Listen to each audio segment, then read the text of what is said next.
Principal Deputy Jason Abbott. How are you today? Good afternoon, Madam State's Attorney. How are you? I'm doing great. Well, I'm doing great as well. I first want to thank you for the amazing work that you do in the courtroom, as well as assisting me in running the Office of the State's Attorney for Prince George's County. I really appreciate your work ethic and the way in which you treat our employees. Thank you very much. It's a pleasure and an honor to work alongside you with the office, and I look forward to doing it for a long time. Absolutely.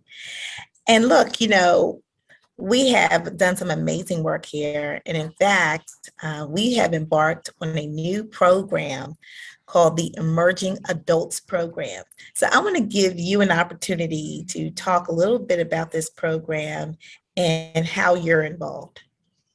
Absolutely. So the Emerging Adults Program is a program which is a part of your brainchild, where we wanted to work with our youth. There's a separate system for the juveniles, all those under 18, and we understood that there are those who are over 18 but are still very young, very youthful, and commit criminal acts that reflect their youth and their lack of development. And so we wanted to do something where we know that they're not going to prison forever, that we know that they're not lost. So how do we help them once they become involved in the criminal justice system? So the Emerging Adults Program is for criminal defendants that are aged 18 to 26. They are either incarcerated or committed crimes and are looking at potential incarceration. And what we're trying to do is make that change, to change them from the behaviors that led them to involvement in the criminal justice system, so that they can become productive members of the community. Yes, we just completed back in January our pilot program, which started in 2021. And so you'll be starting a new class in just a few weeks. So I wanted to know, what were some lessons learned from that first group, our pilot group? And, what are you looking forward to with this next group of young men and women? The lessons learned were that, these individuals, even though they have committed a criminal act, they are still a part of our community. They still need us and people to reach out to them and let them know that we have hope for them.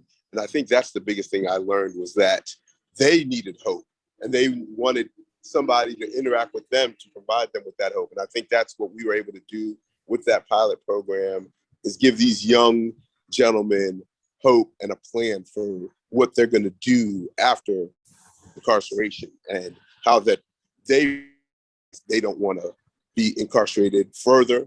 And so they want to, become better themselves and have a future. And that's what I think, we provided them with. I think the new group is going to be expanded. It's going to be larger. I think we now know that these people are really excited about us engaging with them and making that positive change for them in their life after incarceration. Absolutely. And, one of the important parts of this program is that ongoing mentorship that these young people need, not only while they're in, but also when they come home. And on the 23rd of June, we have an event, our third annual, I believe, men's event, where we will be celebrating fathers and just being able to reach out to our community. Can you talk about the event that's coming up, and of course, invite everyone to join us? Absolutely. This is our fourth annual men's fourth. Event. Sorry, you corrected me. Very good. Fourth annual. Got it. The fourth annual men's event, where we are bringing really men and women together in our community to encourage our continued work with the young people in our community. Many of the young people in our community are in need of that mentorship, that positive role model in their life. And this men's event is really us inviting everyone to join us in those efforts to work with the youth in our community. The youth that we come into contact with may not have been involved in the criminal justice system yet, but even the ones that are, they do need that mentor, that positive role model to help them as they continue on their path to success.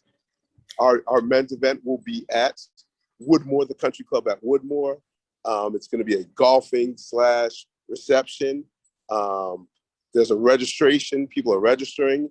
The registration for the golfing is filling up, but we'll look to expand that if necessary.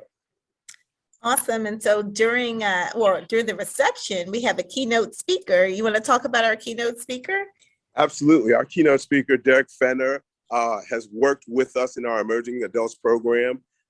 Him and his partner have an organization called Listening is Key Ever Forward. They worked with our test group, providing a weekly workshop. And he is very, very committed to the work, working with young people. He himself was a youth in Prince George's County, grew up in Prince George's County, went to Oxonville High School, had his own troubles with the criminal justice system, overcame them, and became a success.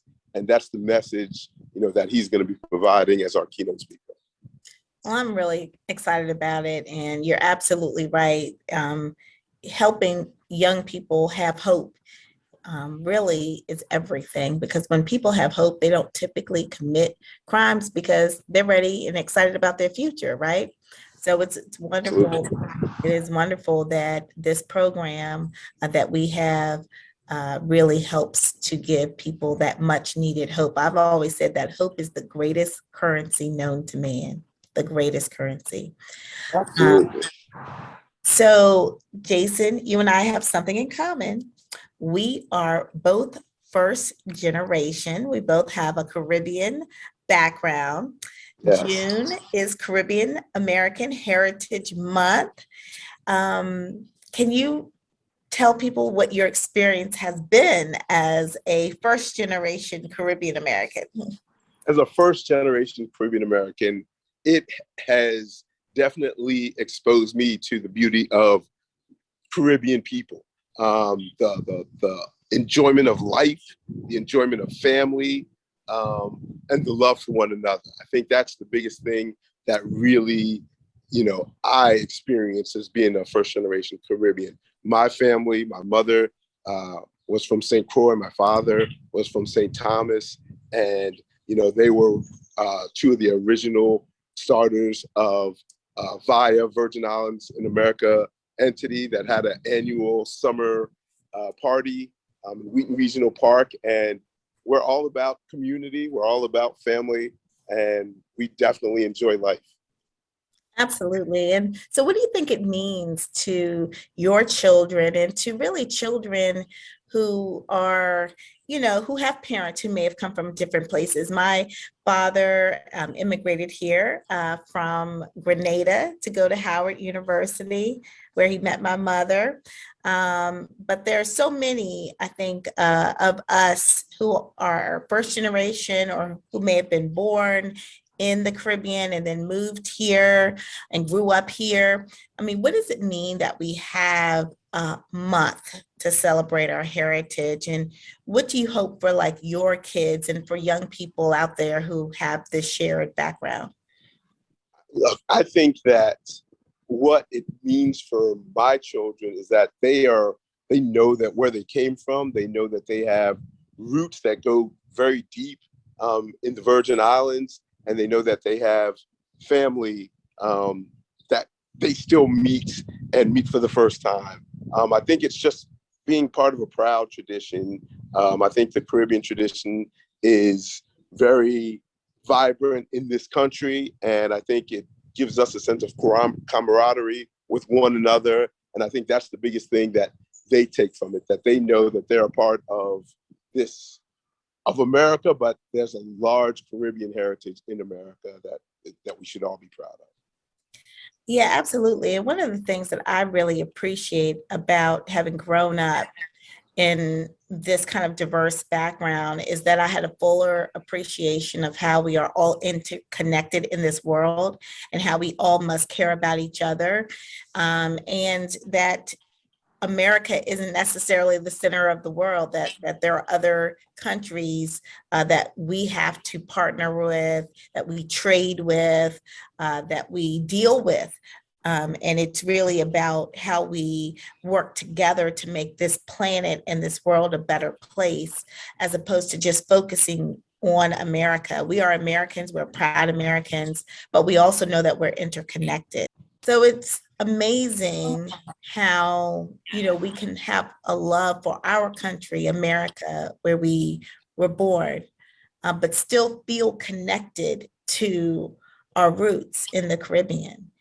And it's not just us, because other people benefit, I think, from the relationships that we share with people from around the world, including places like Grenada, the Virgin Islands, St. Croix. What would you say to people who have never traveled to the Caribbean? I think they're missing out. They're missing out on really seeing a beautiful environment, right? It is still somewhat untouched by, the expansion of, construction. I mean, I think you see a lot of the earth in its natural state, beautiful beaches, beautiful weather, the trees, just a lot of nature, but the people there it's that people where you just get this true natural interaction with the people there that I think that everybody enjoys, right? Everybody enjoys, being around people that are just genuine. And I think you get a sense of genuineness when you have that experience of visiting a country in the Caribbean. And the food's pretty good too, huh? The food is outstanding. Food is outstanding. Absolutely. Absolutely, absolutely. Well, it's wonderful that we share that in common, and that we have an office that not only has people who have Caribbean heritage, but Latin American, South American, African, European, Indian. I mean, we have so many people, so much diversity here in the state's attorney's office, that we get to celebrate. But of course, this month we're celebrating the Caribbeans. but it's such a pleasure to have you in the office, and thank you so much for all of your hard work. I look forward to your 4th annual men's event, and also the great work you're doing around our emerging adult program. So thank you so much, Principal Thank you, Madam Deputy State's Abbott. Attorney. It's a pleasure.